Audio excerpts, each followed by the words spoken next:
and Westfield, which wouldn't merge, and then we're talking about Fredonia and what was it, Brockton, they wouldn't merge. It's just crazy. Caller, you're on. Hey, good morning. It's Nancy Barger, and understand you're taking bets on the assembly race, Reed. How are you? I haven't heard from you for a long time. You're going to come over and do a show in our new studio one of these days? Actually, my father was a big fan of your show, being a senior himself. Well, since you planted that seed in my head the other day, and I said, well, I'm sure he's going to get to me. Are you going to run for office yourself? She's running. She is. You are running for what? Tell us what you're running for. Well, I'm a candidate for the New York State Assembly. Oh, I didn't realize that, really. Well, you're the sure winner then. You're a shoo-in. You don't take... I won't go on to that one again. I love the lively discussion you're having today on the consolidation and downsizing subject, and both Chris and Rudy are wonderful representatives of this concept, and I congratulate you on bringing this to your listeners. And well, it's a big deal. It's really a big deal for the whole county because we have so many possibilities. Absolutely, and as you know, Rudy and Chris and Linda Swanson and I was passing petitions, and a lot of other people jumped on that initiative when it became available from the Attorney General's office of the state of New York. And whatever happens here, the debate has been healthy, and when you can pack the Buckside Lakewood Recreation Center on one of the hottest nights of the summer and have people all in one room, it's just very heartening that people care that much. Are they going to give them all day to vote, or just the people who happen to be awake and who are not at work? I beg your pardon? It'll be all day. It's noon to 9 p.m. Noon to 9. There's plenty of time for everybody to get out and vote. And you can get absentee ballots down at the Village Hall. Do you live in that area, Nancy? Absolutely. I was the county legislator prior to I remember one that. between us, but Rudy has the district that I represented, which is, lots of caring people. Right. Well, he's glad you didn't. He's glad you didn't decide to run against him. I can tell you right now. I wouldn't take that on. That would be a big challenge. Yeah. Well, the doctor does the job, and Rudy has been very, very good to come over here, just as you were for many years. And I hope you come over when you're a county, when you're a New York State Assembly person. You know, the current assemblyman is my cousin, as you know. I do know that. You've referred to that many times. He's a good guy. He raises a rumpus up there. Unfortunately, he's gonna go. Well, Chris, let's not forget, Chris was one of these young people who came back to the area. I don't know if you've underlined that today, but started a family with another person who is from this area, and they're so committed to finding out what our future is going to look like by trying to be a part of that future and creating that future. And Chris is taking great leadership on this, and it's bold and it's time-consuming.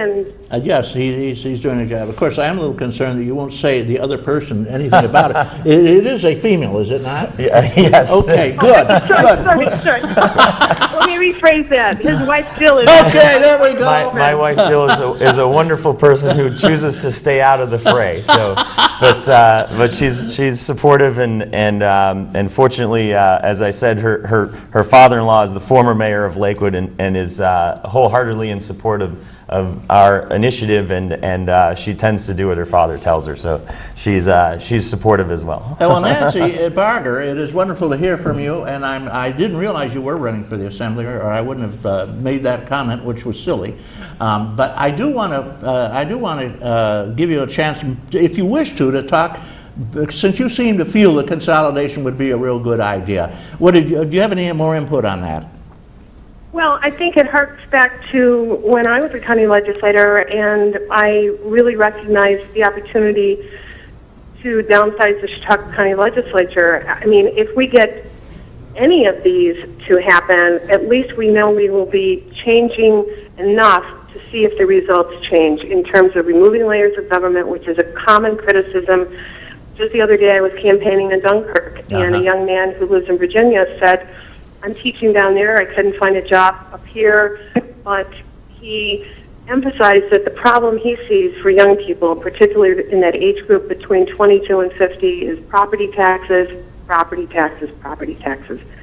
And if we keep doing the same things, we're going to have the same results. So these people that you have on your show today, and I and others, we've been crunching numbers for weeks and weeks, and we feel confident that we have a good case, and we hope that the people who are eligible to vote in the Village of Lakewood will be there on August 25th to really weigh in on this. Two questions. Rudy. Do you think, one, will ever be lower than the highest taxed county in the United States?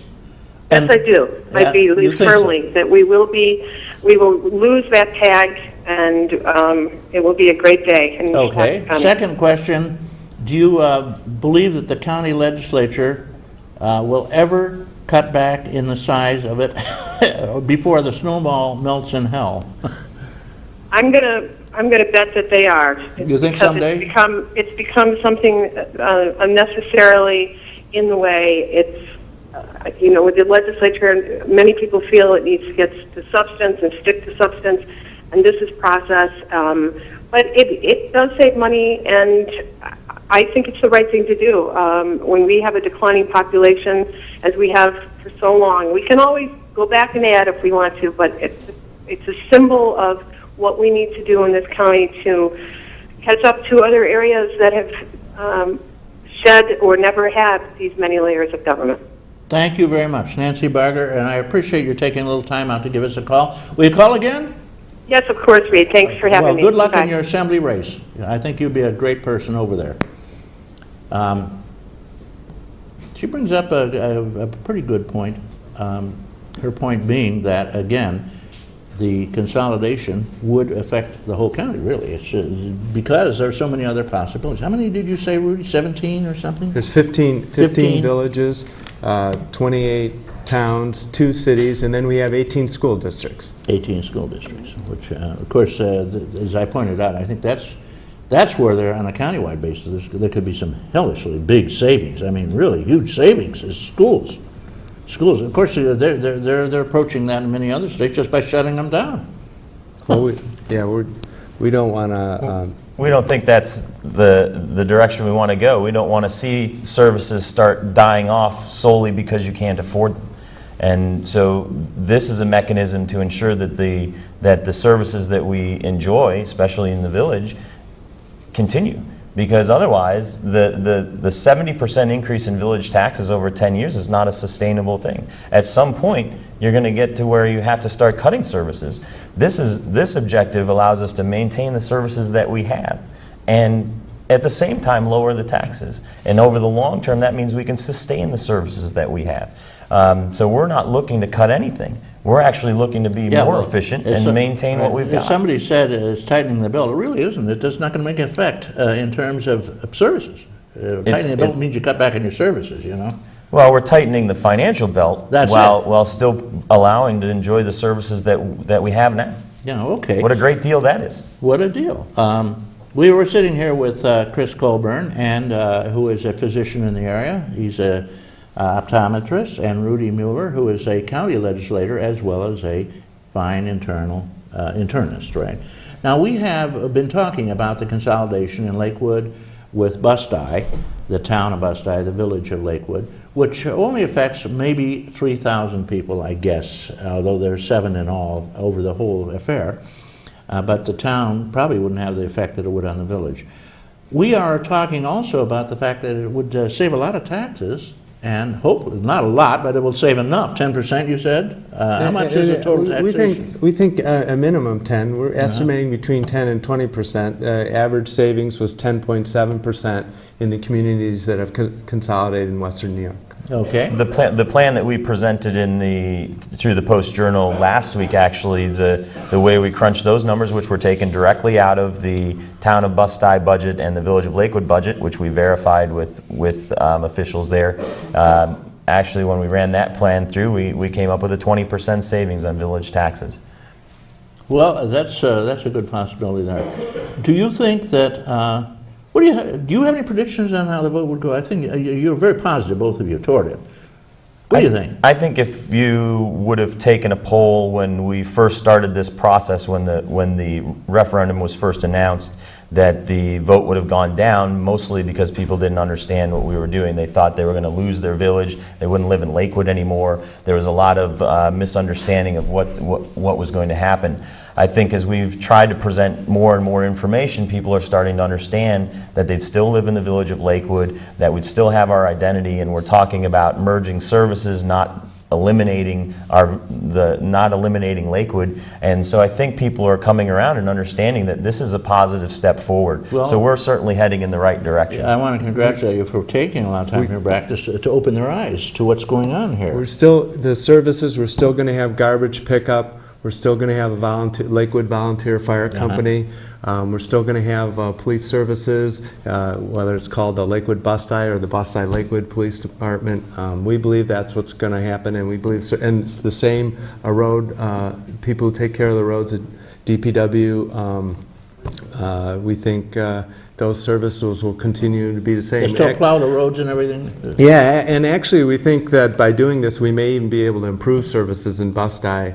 Maybe garbage pickup can be extended out into the more populous areas or into the VU code area, and leaf pickup and things like that, which would help the lake. So we think the services will actually improve in Bus-I, remain the same in Lakewood. And the long-term economic viability of the community will definitely be improved by doing this. Okay, well, I'm sorry that other districts haven't really moved on it. They've talked about it. It's like the legislature. They talk. There's a lot of talk. It's scary. It's a lot of work. It's hard, and well, we continue to talk, but it's time to step up to the plate and do something about it. And so we're asking people to vote yes, so we can move forward and we can set an example for the rest of the state that we can make a difference. And Has anybody in the state make people done stand up and take care of this problem. I just got this awful sound. You're out of here. 30 seconds to wind up, both of you. Go ahead. Well, I hope people come out on August 25th. The most important thing, I think, is that everybody come out and vote, no matter which side of this issue you are on. The most terrible thing that could happen is to have a minority of people in the village of Lakewood make this decision. We need everybody to come out and vote. Let your voice be heard, and we hope that people vote yes so that we can lower taxes and move on. But most importantly, everybody needs to come out and decide what direction they want their village to go. Thank you very much. Chris Colburn, Rudy. Sorry, did I take your time? Mueller. Go ahead, Rudy. I'll give you 10 seconds. Time is up. Now we'll move on. Go ahead, Rudy. Say goodbye. No, I'm good. Say I'm hi, good, Mom, thanks. anybody. Whatever you want. Hi, Mom. Okay, there we go. I want to thank the special people who made this gorgeous studio a reality. Chuck Kelsey and Devin Taylor, who sweated and pained and toiled for months and months, building it with their own hands. I want to thank other people here who've done the job. Chris Bird, Chris Ramaker, Mort Fletcher, Randy Bird. I want to thank Jeff Zook, Don Zenz, and Dan Berg, if he shows up ever again, and everybody else out here. And sorry, caller, we couldn't get you. We had a last caller, but it was too late. Probably Linda. But may all that is proud and true and noble abide with you. I'm Reed Powers. Thanks, Reed. You're still on there. That's it.